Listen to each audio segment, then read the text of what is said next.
अस्सलाम वालेकुम व्यूवर्स। नाम है अदीला। अदीला नाम का मतलब है इंसाफ करने वाली। मुंतहा, मुंतहा नाम का मतलब है ऊंचा दर्जा। शाज़मा, शाज़मा नाम का मतलब है नायाब चांद। गुलरू, गुलरू नाम का मतलब है फूल जैसे चेहरे वाली।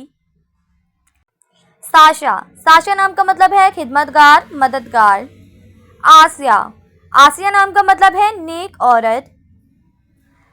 सज्जल, सज्जल नाम का मतलब है पानी से भरा हुआ।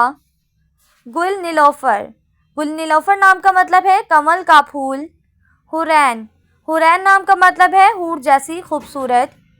ज़ूबिया, ज़ूबिया नाम का मतलब है अल्लाह की अता। लामिया, लामिया नाम का मतलब है खूबसूरत जुल्फ़ों वाली। सदीका, सदीका नाम का मतलब है अमानतदार और सच्ची। परवीन, परवीन नाम का मतलब है सितारों का झुरमर। सबीला, सबीला नाम का मतलब है रास्ता राह।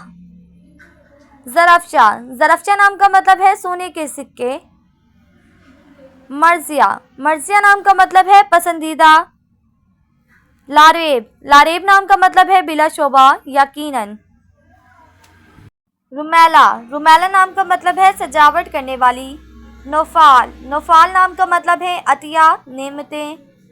अनीका, अनीका नाम का मतलब है खूब खुश आइंदा।